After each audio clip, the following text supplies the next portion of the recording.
sou Cleoni, uma das intercessoras do projeto Mães com Fé. Hoje eu estou com meu marido, Romeu, e nós estamos atendendo assim, um convite da Drica, da Tati, para que a gente conte um pouquinho do nosso namoro, né? Nós estamos no mês dos namorados e nosso namoro tem um tempinho razoável, né? Nós temos 43 anos de casado, mais 2 anos de namoro, noivado, então estamos completando aí 45 anos de uma caminhada juntos. E só para a gente contextualizar como foi que a gente se conheceu, eu vou contar rapidinho as circunstâncias, tá? Eu era professora, dava aula em 2 escolas, com um período muito pequeno para percorrer de uma para outra. E num desses percursos eu estava com o carro, acabado de tirar a carta há poucos meses, e correndo bastante, fiz aquilo que a gente nunca deve fazer, que é brecar numa curva, né? E nessa brecada eu rodopiei, bati o carro feio, emboquei dentro de um riozinho, foi um estrago muito grande, né? E por que eu estou contando isso? Porque como a gente morava em Moema, e a igreja que a gente frequentava era lá no Belenzinho, ficar sem carro ficou complicado, né? Então, num desses domingos, meu pai foi convidado para pregar numa igrejinha pertinho aqui em Moema, perto da nossa casa onde a gente morava, lá na Alameda dos Maracatins.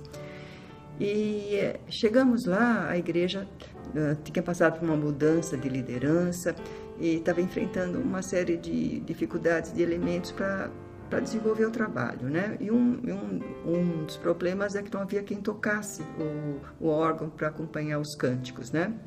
E naquele tempo eu tocava alguma coisa, né? E toquei os hinos acompanhando que meu pai tinha escolhido, e no final do culto nós ficamos sabendo que também havia falta de professoras para as crianças, né? Que as crianças estavam sem quem pudesse dirigir. E na outra igreja eu fazia isso também. Então pensei, falei, poxa vida, tem uma igreja em que eu estou bem suprida, né? E aqui está faltando tanta gente, né? E fui para lá, no outro domingo, fui para lá para ajudar com as crianças, inclusive. E no final do culto, o Romeu perguntou, onde você mora? Eu falei, eu moro na Canário. Eu falei, interessante, eu moro na Gaivota, então eu vou te acompanhar, né? E foi assim, então ele está me acompanhando até hoje, pela graça de Deus, pela bondade de Deus, que usa um meio triste aparentemente, né, que foi a batida do carro, mas foi através dele que eu fui parar lá nessa igreja, conheci esse marido que é uma bênção na minha vida, é um homem que Deus com certeza já tinha na sua sabedoria separado, é um homem de Deus, isso para mim é o que vale mais pelo comprometimento que ele tem com a palavra, com o comprometimento que ele tem com Jesus, que é prioridade, com certeza é prioridade na vida dele. E ele tem passado isso de uma forma grandiosa, não só para mim, mas para a família toda. Então eu louvo a Deus mesmo, porque ele separou um homem que foi muito especial mesmo. E dizendo que a nossa vida de casado, lógico, nós não fomos, nem tudo correu calmo, nós tivemos nossas tribulações, nossas dificuldades, com a chegada dos filhos sempre traz mais preocupações, né? Como eu trabalhava dando plantões seguidos, muitas vezes ele gostaria de ter tido mais tempo com os filhos, mas a vida era muito corrida, mas o tempo que ele tinha era de muita qualidade com os filhos, e os filhos guardam as lembranças dos momentos que ele pôde passar com os filhos, né? São momentos preciosos. E agora eu quero deixar ele falar um pouco, porque eu já falei bastante. Os maridos gostam muito quando as esposas fazem um elogio, então fica até uma recomendação para as esposas que elogiam os maridos, e obviamente para os maridos também, para elogiarem as esposas, porque isso faz um bem mútuo muito grande, né?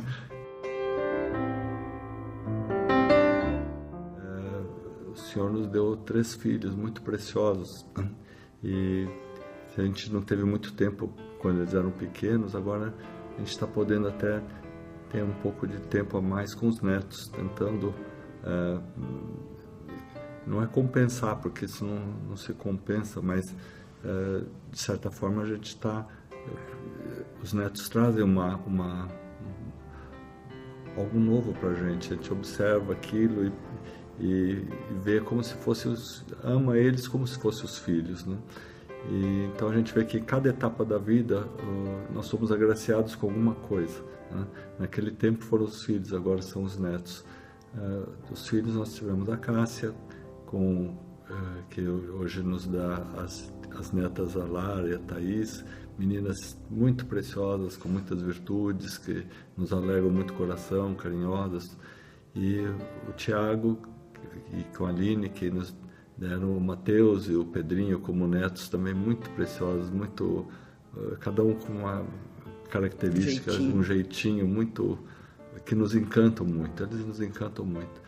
E no meio nós tínhamos o Danilo, só que o Danilo partiu para estar com o Senhor no ano de 2000, ele tinha 22 anos.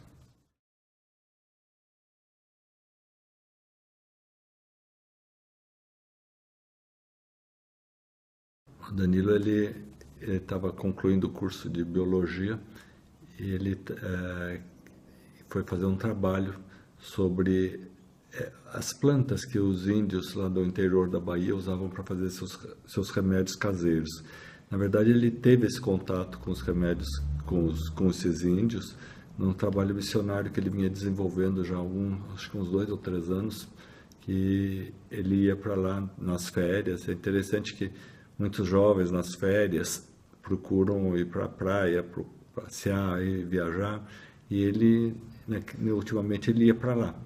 Ia para lá porque lá ele exercia esse trabalho, trabalho de missão junto àquelas comunidades extremamente carentes mesmo, né?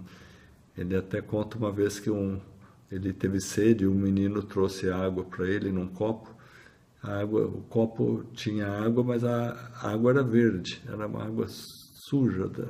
E ele falou assim: eu vou tomar isso, porque eu tenho um compromisso com esses meninos e se eu recusar essa água agora, eu vou estar estragando o contato que eu tenho com eles, que é de reciprocidade, de confiança, né? E ele falou, a Bíblia diz que Deus iria proteger nessas situações, então ele tomou com fé aquela água esverdeada e continuou dando testemunho para aqueles meninos ali que ele estava procurando evangelizar. Mas o Danilo, então, numa dessas idas, ele foi para lá e ia coletar material para fazer o trabalho de conclusão de curso. Ele pensou, já que eu conheço esses índios e conheço um pouco do que eles estão fazendo dos seus remédios caseiros, eu poderia procurar extrair as substâncias daquelas plantas para ver o princípio ativo delas e fazer meu trabalho de conclusão. E nessa ida, então, eu sofri um acidente e veio a falecer lá mesmo, lá no interior da Bahia. E foi algo assim absurdamente devastador para nossa alma, para nossa experiência de vida.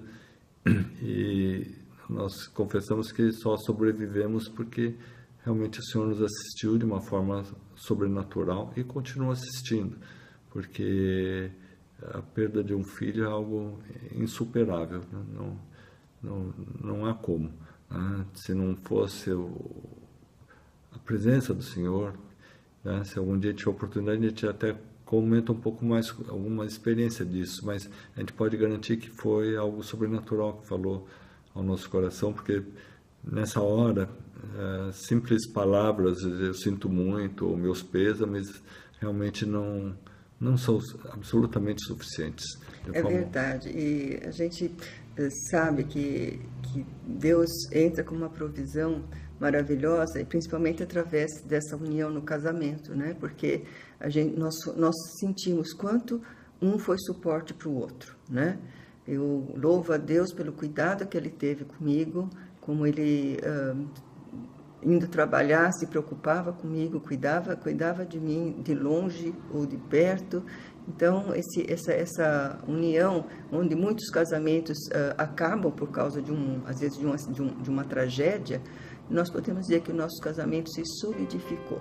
E não foi por essa ação sobrenatural de Deus mesmo, né? Deus agiu de uma maneira sobrenatural nesse acidente com o nosso filho e nos uniu muito mais. Nós tivemos uma compreensão de quanto é importante a gente estar firmado na rocha, no Senhor Jesus Cristo.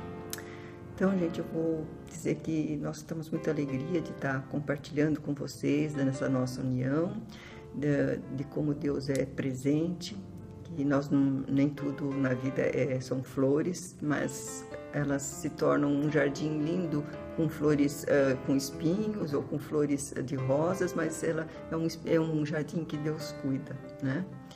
E eu vou deixar meu marido despedir agora e eu quero dizer que nós estamos muito felizes por poder compartilhar esse momento. É verdade, a gente pede a Deus que o nosso compartilhar possa ter utilidade para alguém, né?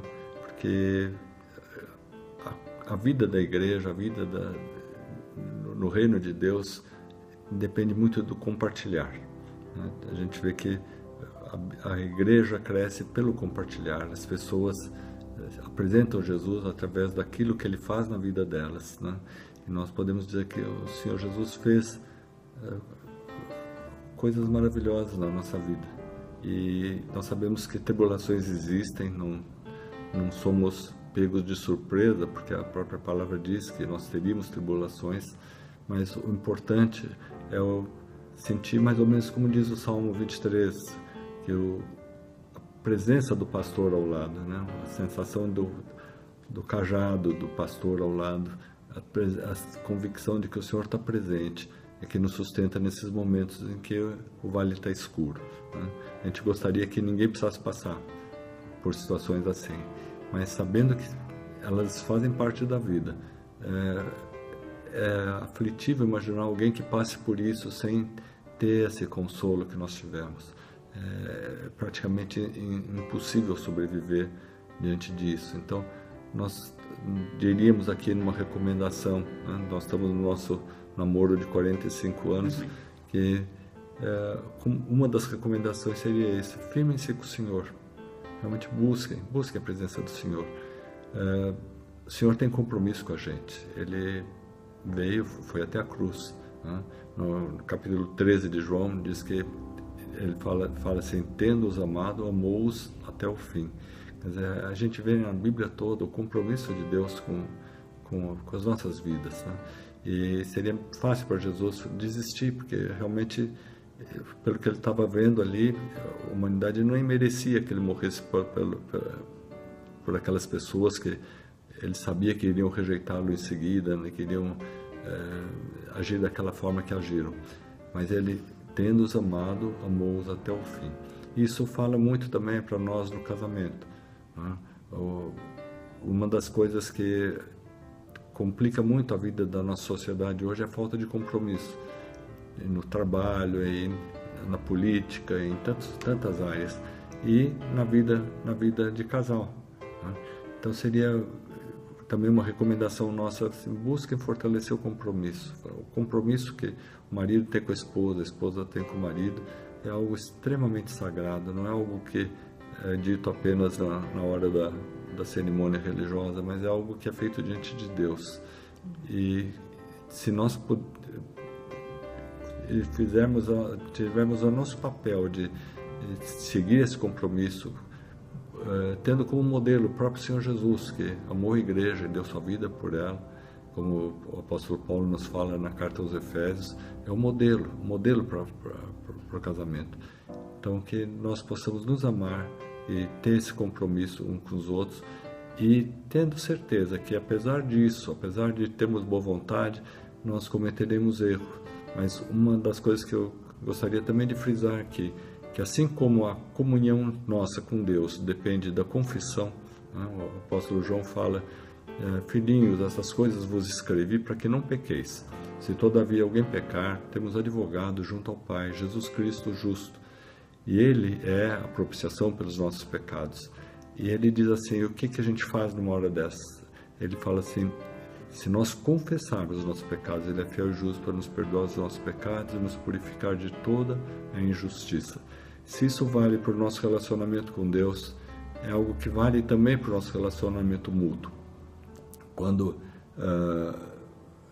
Davi pecou, um dia ele se arrependeu, ele demorou para se arrepender, e ele conta no Salmo 32 e no 51 essa história. Foi o pior momento da vida dele, e quando ele se arrependeu, ele foi revestido pelo Senhor de volta. E a Bíblia diz depois, lá no livro de Atos, que Deus achou Davi um homem segundo o seu coração. Por quê? Porque ele era perfeito? Não, como nós não somos perfeitos, mas porque ele tinha a capacidade de reconhecer. Então, nós gostaríamos de deixar também essa mensagem para cada casal. Quando qualquer um dos dois pisar na bola, a melhor coisa que se pode fazer é chegar para o outro e falar: meu querido, minha querida, me perdoa, abraçar, beijar e procurar corrigir aquilo e não ficar encobrindo. Provavelmente o encobrir essas falhas, esses erros, esses malfeitos, talvez seja a raiz de destruição de muitas famílias, né? Então, nossa recomendação... Essa recomendação, né, que nós deixamos. Então é isso. Então, olha, muito obrigado por esse tempo que nos ouviram, e que Deus nos abençoe, né, nessa caminhada de casados, com os filhos, com família, e possamos sempre resplandecer o amor de Deus para a vida de tantas pessoas, que é esse o nosso compromisso. E é fácil amar uma mulher que nem essa aqui, mas que cada uma de vocês, das mulheres, procure seguir o exemplo dessa aqui, que é um bom exemplo. E que Deus abençoe vocês. Amém. Amém.